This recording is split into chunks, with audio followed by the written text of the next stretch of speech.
1. In a Linux world we need to define permissions for our folders or files. 2.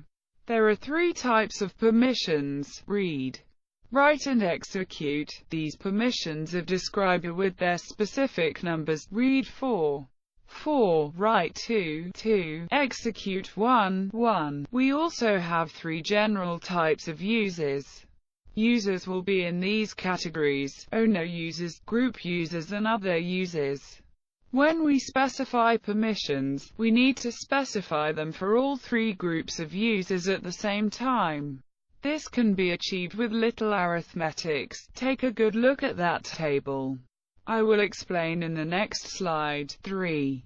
Let's suppose that we want to define this permission: read, write and execute for the owner, read and execute for the group. Group users won't be able to write or modify files and folders, but will be able to read files and run programs and scripts. No permissions for any other users.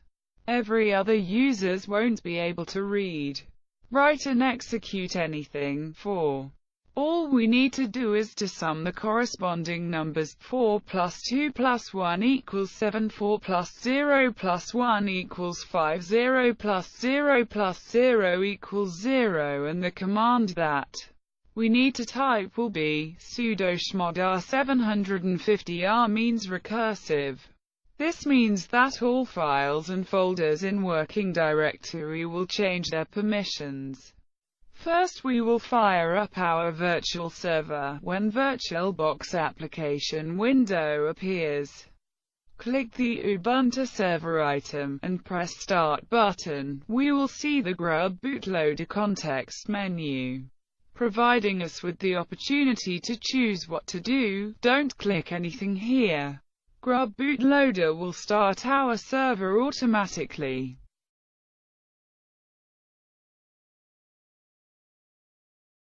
When the login prompt appears, we will need to provide our username and password, which we choose during the installation of the Ubuntu server.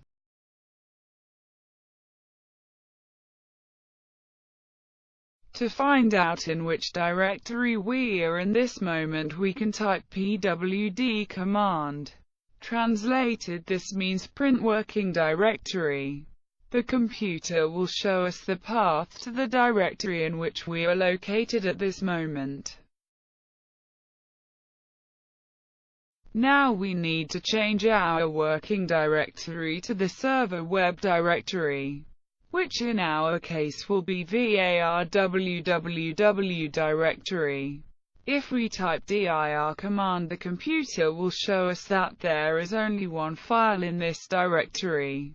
This file is called index.html, and now let's type our command here. Sudo chmod r777 and the path to the directory, which permissions we want to modify. We will accept 777 permissions, because we want to be able to do anything, and because only we will have access to this server. Therefore any hacker attacks won't affect us. I forget to mention, type your super account password after performing sudo command. And now, let's check if we actually succeeded in doing anything. Let's type the lsl command. This command shows us files and folders permissions. You can see that all permissions are available for our web folder. Finally, let me warn you, never accept 777 permissions for a real server.